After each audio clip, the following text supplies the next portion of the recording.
legalizefreedom.com. Why are we here? Where do we come from? Where are we going? From the nature of reality to the future of humanity. Listen without limits. Unchain your brain. Change your thinking. Change your life. legalizefreedom.com.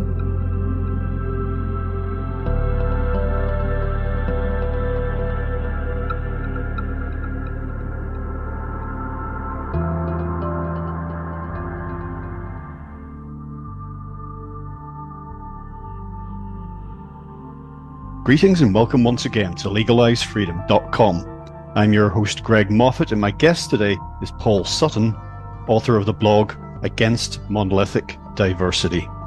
In the West, a social, political and intellectual conflict is now raging.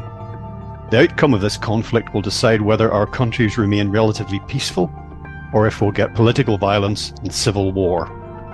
One of the main pillars of this conflict is the trans agenda. The most terrifying aspect of transgender ideology is what should have prevented it achieving anything: a rejection of objective reality, replaced by so-called personal truths and self-validation.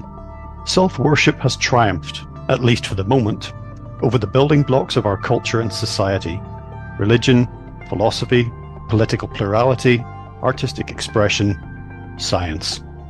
There are increasing numbers of dissidents against wokedom, but vastly outweighed by those who see nothing to gain from challenging this orthodoxy. Aside from those with an unshakable belief in objective truth, many actually don't have much to gain. Yet belief in objective truth is essential in society. If objective reality continues to be rejected in favour of innumerable conflicting personal truths, then our society will not survive.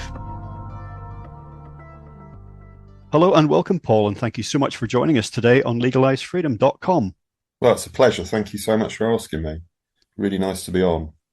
Thanks, Paul. Today we're going to be having a wide-ranging conversation. To take a phrase from one of your recent blog posts, it concerns the, quote, social, political and intellectual conflict, unquote, which is currently afflicting our society, not just here in the UK, but in the West in general. Elsewhere in the world, of course, but the West is what we're mostly concerned with today. Before we get started, just give listeners a little bit of information about your background and your work in general. Okay, well, I've just retired from teaching, which I entered in 2005. Previous to that, I'd worked in actually the offshore gas industry. My original background was scientific. And I read chemistry at university and then did a doctorate, a DPhil here in Oxford. But I'd always been a keen writer, and so I kind of did that a lot at university, and I've always pursued that. And so when I went into teaching in 2004, I decided I'd had enough of a corporate environment, which I just wasn't suited to. I went into teaching the state sector to teach English and managed to get onto an English PGCE, which I knew would really stretch me, and I loved it. I really enjoyed teaching English, but the thing about teaching is other teachers are such a pain, to be honest with you. They're such a monoculture, and it was apparent to me when I went into teacher training, and then I'm amazed I lasted as long as I did, really, because I was very, very outspoken. I was quite good at it, to sound arrogant, and then I left teaching. I knew I'd have to leave, and it kind of came to a head. Really, since 2016, it's become increasingly difficult, so I've recently retired, and I'm now nearly 60 anyway. Yes, well, the education system is a main plank of our talk today, but many of the other things that we'll get into actually extend outward from that and relate to it. But perhaps you should say a word, and this will maybe throw up some highlights of what we might be talking about in terms of subject. Maybe could you give like an account of what it was that really broke the camel's back, as it were, when you decided enough was enough? Now, you spoke about even when you went into training within the system, which you're arriving at fairly late in life. You could see how this might frustrate you, and you might butt heads, but on you went anyway, and enjoyed it a great deal. But obviously, at some point, you could have carried on teaching for a while. Perhaps you can give us an account of what it was really that when you decided enough was enough. Yeah, I mean, I'm not particularly political. Well, I'm very interested in politics and I'm a passionate free speech person. And the environment in teaching and increasingly is in completely a left liberal monoculture. Uh, and it's become so much so that people can't see it from within. And it's now basically one where kids are just indoctrinated. And I've got a 14-year-old daughter, and I've seen that from the other side of the table, if you like. And increasingly, I was finding this very frustrating. And I suppose the thing that really surfaced that was different was the trans agenda, which previous to that, I'd been, as I say, I'm not on the right politically, I'm not on the left politically. I'm completely a free speech person and have different views on different things. But I was always someone who wasn't happy with the programmatic left indoctrination. But that wasn't to me something that was so damaging. What really was damaging was the trans agenda that crept in almost, and the woke agenda. I remember a fellow colleague of mine asked me, what's this woke business? And now they're one of the most woke people you can imagine. So it really did gather incredible momentum from about 2016, 17 on. Yeah, well, that's an interesting one, really, because those issues, that agenda, or however you like to put it, they were there prior to that time, albeit in more sort of nascent form. And there were certain elements of that have been around much longer. Yeah. Sort of second half of the 20th century and onward. But there was, some people have asked why this has become so stressed and promoted and pushed in the educational environment, particularly with children. It's one thing for universities to be hotbeds of all sorts of all sorts of quote unquote alternative agendas, but this thing with children has had a lot of people looking askance and asking questions again, which they're being basically instructed not to ask. And a lot of people, I think, are those who don't even want to express concern about it are mystified. But however, you'll be one of the people like me who has joined up some other dots and realized, well, this isn't for no reason, and it isn't out of nowhere. And if something is seemingly, it becomes massive and extensively promoted out of nowhere, then you can be sure that it hasn't come out of nowhere. There's a reason for it. And we can get into this as we go along. But there's something driving this. There's no question about it. It's not just schools at all levels, educational systems at all levels, adopting the latest thing. No. It's that's much too naive a way of looking at it. Yeah, I mean, how long have we got? I mean, if I've written a recent thing on my blog about this, where it dates back to critical theory and the ideas behind how language is everything.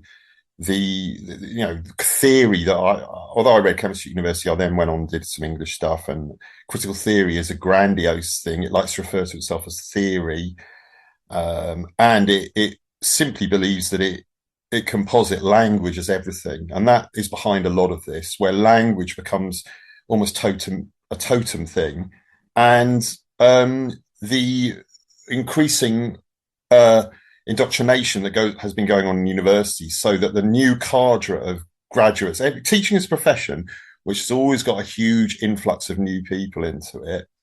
It relies on that because people do get burnt out very quickly. I went into it when I was 40, but it's mostly young grads who go in. And I really noticed a change from about 2016 onwards with people who really had been inculcated in the idea that you have to no platform people, you have to have no discussion, these people are dangerous, etc. And they then applied that in the classroom. And that is what's so invidious about it. So it does originate in academe, as all things do. And it's really as massive a change as, say, happened in the 60s. This is really important. And I noticed it amongst young relatives of mine at university, how they were defending, safe spaces was the first time we ever heard about this in universities, and the idea that certain people had to just be cut off. And the idea, that offence was something that you could simply claim subjectively, and that was enough to say that you've been damaged. All of that is bundled into this. But what's so bad about it is these are very highly educated graduates and people who are effectively imposing this on kids who are, it goes on in primary schools, but I only ever taught in secondary. Yeah, I've always realized, even when I was at school, there's a difference between even what we call intelligence and sort of common sense. Mm, The two do have an overlap, but quite often they can be operating as opposites. I certainly had my teachers were a mixed bunch. Particularly, I'm talking about secondary school now, when you start to become more developed yeah. as a human being yourself. You start to really develop your own identity and your ideas about the world. And there were some good teachers whose company I enjoyed, and I thought they were good at what they did, good communicators. They could get you excited about even quite mundane subjects. They could show why that this was relevant in the real world. But I also saw people with qualifications dripping off them who Mm, couldn't tie their own shoelaces, couldn't open mm. a tin of beans, had completely dysfunctional private lives. And I thought, well, but these are people that are purporting to sort of show us how to live. And then it started to occur to me that why is school supposed to be about a vision for Mm, your life or anything like that? I never saw that as the role. I thought it was like somewhere that I could learn to read and write, mm, some of the basics, if that wasn't happening at home, and I could get a grounding in a broad based range of topics, and then I could begin to increasingly mm, select for myself from that. But there was this kind of idea that it was more of a lifestyle thing. They mm, wanted you from first thing in the morning to as late as they could manage, and from the earliest age possible as well. And mm. the same idea plays out in politics. Anytime a politician says that they have a vision Yeah. for Britain or whatever, you should run. you Reach for know your revolver. yeah Reach for ba- your revolver. yeah, basically, and not to commit suicide. Yeah. uh, but politicians, it should be administrators. I know he says civil servants do that, and the politicians are there offering this, Yeah. bigger vision. But these people should be ordering, taking delivery of, and counting paper clips, basically, as I Yeah. see it, not trying to like manage people's lives. And so, as far as the education system goes, that I learned that really at quite an early age, and that set alarm bells ringing for me, and it made me ask why I was even had to be part of this system in the first place, because I didn't sign up for it. Yeah. Yeah. Uh, I remember just once, being put in detention at grammar school, and the detention involves staying for 1 hour after everyone else had gone home, and you had to go and sit in the library on your own. What paradise! You know, Yes. way more books than I could ever have access to or afford, and you could just browse them for an hour. Yeah. Yeah. Well, that's some brilliant points in there. Really good. I mean, one of the things is this ideological passion that some teachers have, which, the most heartless of all tyrannies, to quote someone, is the tyranny of ideas. And unfortunately, far too many teachers, and that tends to be from the left, are very ideological. And they do see themselves involved in an ideological struggle. And that is often leads to, I think, directly to bullying, particularly of boys, actually. 75% of teachers are women. There's a lot of very strident, and I've got no problem with that. I was brought up by a strident feminist and everything, but sometimes they lose all sense of proportion. They're dealing with young adolescents. That's one of the issues there. Another one, of course, is that you're dealing as a teacher with people who really will believe what you say. And it's so easy for this to become indoctrination. And that really, on the trans thing, is what's been happening. But I've increasingly been delighted from my own daughter, but also from pupils I taught, who are now really rebelling against this. And this is the thing you read by me, that the Catgate or Littergate or whatever in that Sussex school, that was marvellous to hear those girls just say, no, sorry. And increasingly, and they were threatened with the dreaded Miss Willis. You'll have to go and see Miss Willis about this. But they stuck to their guns, and fair play to them. And were just saying, no, I just don't agree with this. And unfortunately, and that's one of the things that's marvellous about kids, that's where there's real hope in this. They don't like, and they will spot inconsistencies and nonsense. And that one, where the girl and the cat, I'm sure you've heard it, yeah? Yeah, I'll just say for listeners who are not familiar with this, particularly from overseas, Okay. it was just an example of one of many such incidents, and it was in a primary school, I think, wasn't it? No, it was a secondary school. They were Oh, year okay. eight. Yeah, secondary school. That's just, for teenagers, for people outside the UK. And one of the pupils in this sort of identity war that's going on at the minute, you can be whatever you claim to be. Said that they identified as a cat. Some pupils took exception to this and were slammed, shut down by their teacher, and the whole thing exploded in the media from there. And there was an investigation into it, and I couldn't even be bothered following up what happened. But your point is valid. The point is that some of these kids call bullshit on it.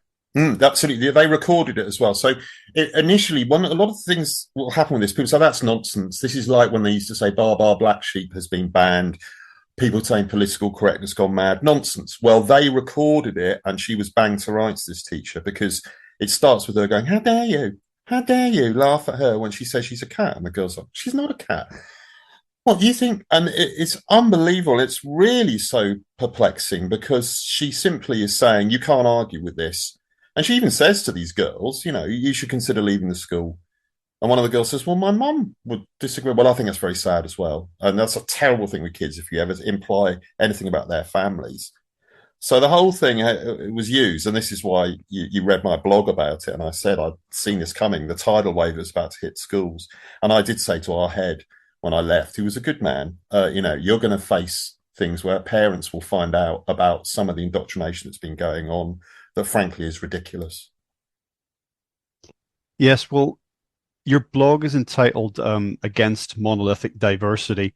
Yeah. And funny enough, just prior to discovering it, I'd created this meme, not original by any means, but it was around the whole pride thing and the enforcement of that. Again, which I've got, people just be what you want, express yourself however you want, emotionally, physically, you're not harming other people, but don't insist that the rest of the world has to kowtow to it. Be free, go ahead. But, everyone doesn't have to share the same worldview and the same idea of what constitutes a good life or good behavior. And in my meme, I just said it was uniformity. Yeah. In the name of diversity. So it was like, you all must be diverse. It's a bit like the sort of the non-binary thing. Yeah. Advocates saying we are non-binary. We are non-binary. We refuse to adhere to your binary system of male and female. Okay, that's fine. Knock yourself out, please. Again, however you'd like to express yourself, go ahead. But just be aware that in some of these individuals and groups, claiming this non-binary thing is like really, really important, and everyone else being pejoratively labeled as binary, that in itself obviously is a binary system. Well, exactly. This is such a crucial point. And the cis, I object to that. I'm heterosexual, but that doesn't make me but cis, I'm not going to be labeled cis. And it seems to me, in fact, that teacher said to the girls, what gives you the impression that being cis is normal? And one of them said, well, it is. And she's like, I think that's a disgusting thing to say. But actually what the kid meant was not that there's anything wrong if you're not, but the majority of people are. And there's nothing wrong with someone saying that. And this is something that kids are really alien. It's very alien to them. The idea that you deny objective reality. And as originally as a scientist at a high level, I got a doctorate, I won't stand for anyone who just says, oh, there's no such thing as objective reality. It's something I've always taught. And increasingly, that's the problem with the trans movement. They're saying, oh, it's all relative. That's nonsense. Nobody says that. As someone once said, nobody believes in the absence of scientific truths at 30,000 feet up in a jet plane. You want that to stay in the air, and you need it to, and you believe in the laws of aerodynamics. You don't think it's all relative. I can say whatever it is. If you don't believe there's such a thing as gravity, it's just a word. Go to the top of the shard and jump off. It's not true. There are objective truths out there.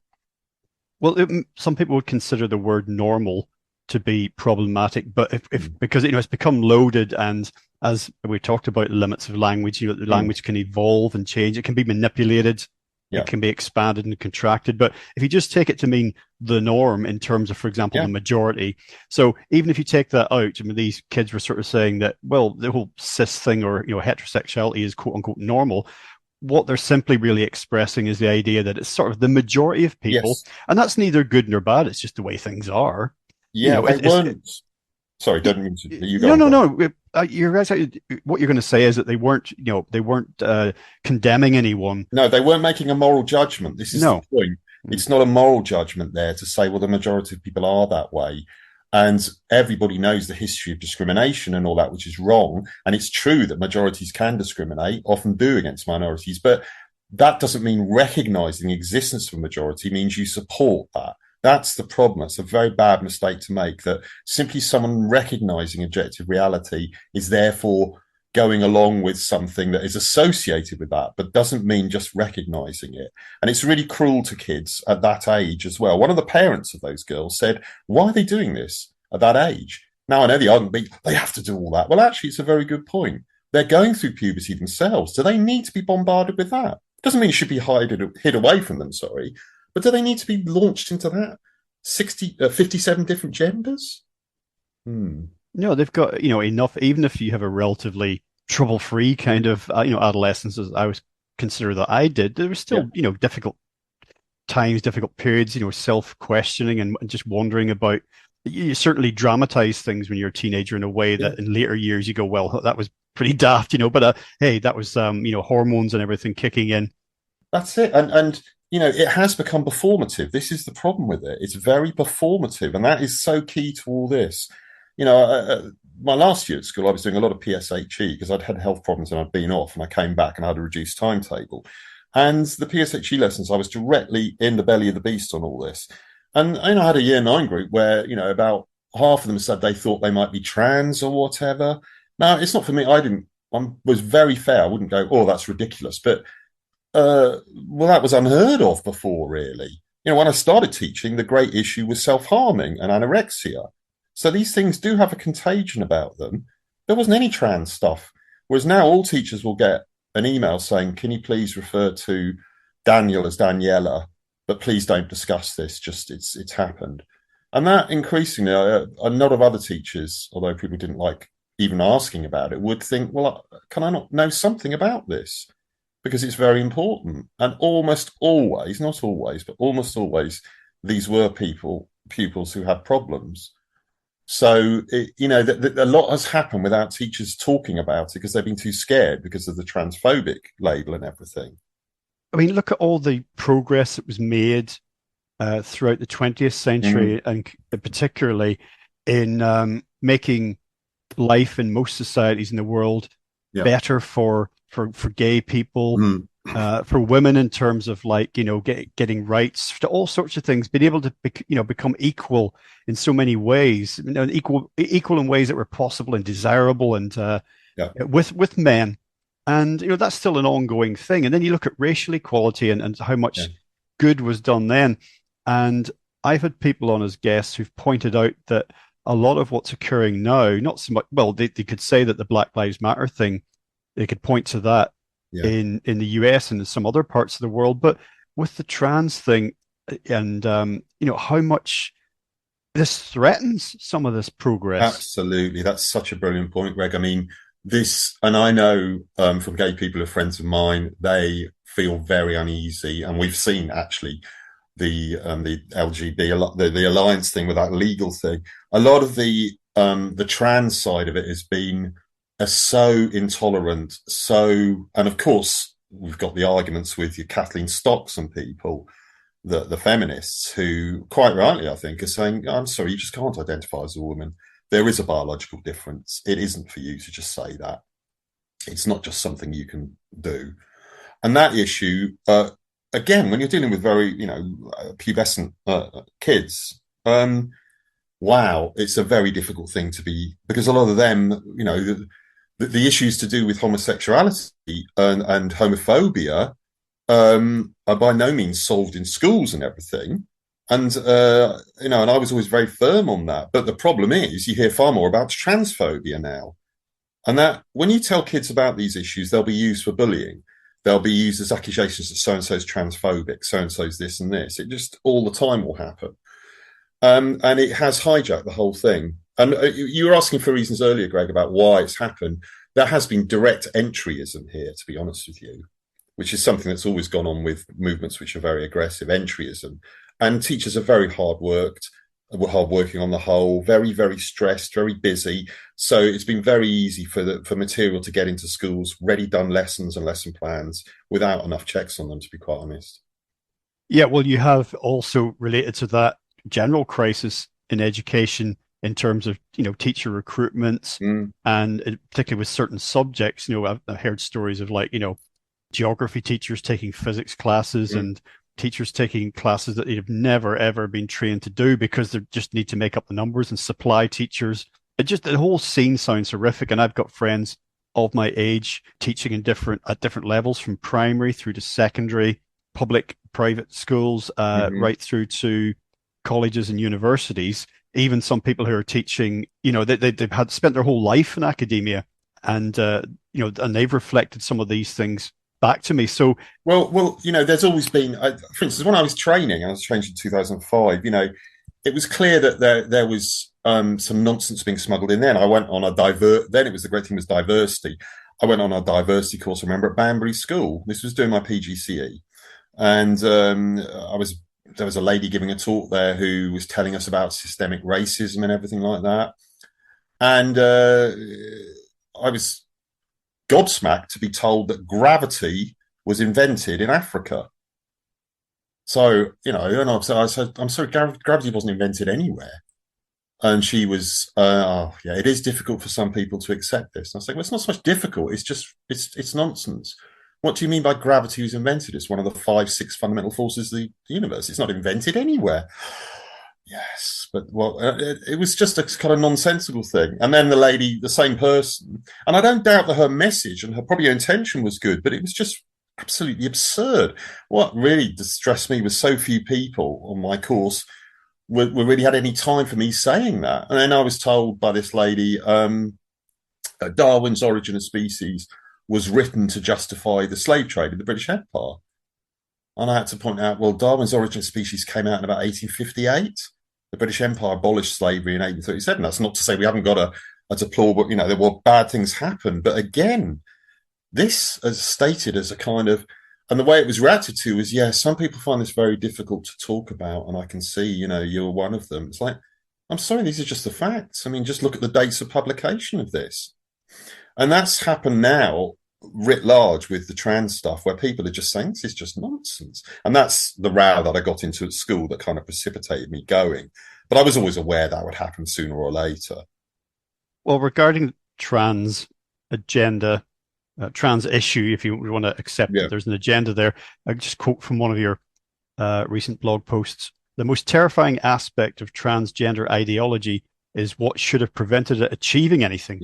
A rejection of objective reality, replaced by personal truths," that's in quotes, "that are by definition relative, and self-validation. Self-worship has triumphed, at least for the moment, over the building blocks of our culture and society: religion, philosophy, political plurality, artistic expression, and science." So in all of that, you boil that down, self-worship has triumphed. And it really is that, the century of the self that they talked about, didn't they? That's where we are right now. And it's like, it's all very well to have all your subjective, your identity, opinions, ideas about things. But as you said, when you use the idea of, jumping off the top of a skyscraper, because, I don't know, you identify as an albatross, or that you think that gravity is a subjective, transphobic concept or whatever, find out the hard way about that. So, and this is really, really dangerous, because we're indulging this stuff, not just to the point where it's an affront to objective reality, but it's actually starting to cause harm now, or it has been for a while. And that looks like, unfortunately, I know we talk about pushback, and that's good, but I do think it's set to become worse before it gets, if you want to use the word, better. Yeah, bang on. You're right there. We haven't seen it flush through the system yet. You got the positive side, where kids are great realists and they're great bullshit spotters. On the other hand, they're also very susceptible to this. And, I'm reminded of the moment in that brilliant TV series on Chernobyl, the dramatization of Chernobyl, when, I don't know if you saw that. Do you see it, Greg? I can't remember, to be quite frank with you. No, I'd have to go and look up the particular one you mean, but it's a dramatization of Chernobyl over a number of episodes. And initially, you've got these scientists saying, well, this is, some of them saying these readings are off the scale, and the party people saying, you can't be saying that, that's not happened. But you've got reality there with the reactor with its thing blown off, and then you have to face reality. So reality will always come back and bite in the end. It's how much damage it's done. That's that. I wrote another blog where I had quoted that Ayn Rand, who's an interesting figure. I struggled through her enormous book Atlas Shrugged. And she's this great, very rare writer who's not on the left, really. She isn't really that great a novelist. But anyway, there's a brilliant quote by her, the famous quote saying, and I'm probably paraphrasing, you can deny reality, but you can't deny the effects of denying reality. And that's what will eventually come back here. Well, you talked about language and the manipulation thereof, and the whole Chernobyl thing. That was very Orwellian. Oceania has never been at war with East Asia. Next day, Oceania has always been at war with East Asia. Okay, and then the cognitive dissonance that generates in people. So language plays an enormous part in this. Shifting definitions is one of the most insidious for me, where the meaning of words has changed. I personally will never struggle to tell you what a woman is. I just think that's pretty well defined. But we have this thing now where I say that the meanings of words is being, to put it politely, evolved. But if there's something that new, genuinely, that we need a new word for, well, language does evolve in a positive sense. We can have a new word for something, some new phenomenon. We don't have to hijack a very widely used other definition for something else, or a word that's symbolic of something else that's widely understood, and undermine that to the point where it can't be used anymore. But it's pure Orwell.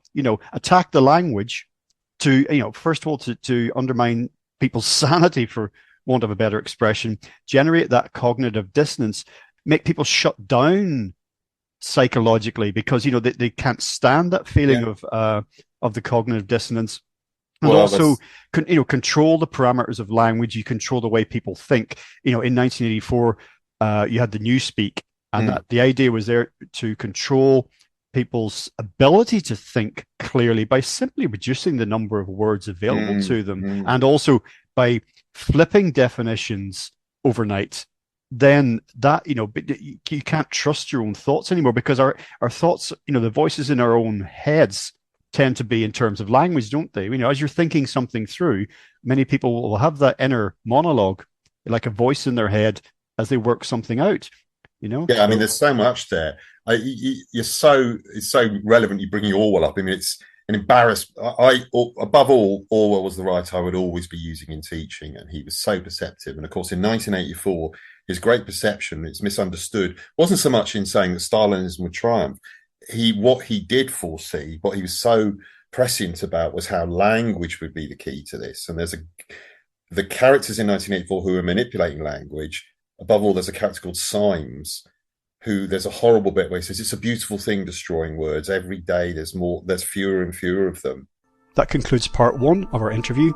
Part 2 will be available soon in the subscribers area at legalizefreedom.com. legalizefreedom.com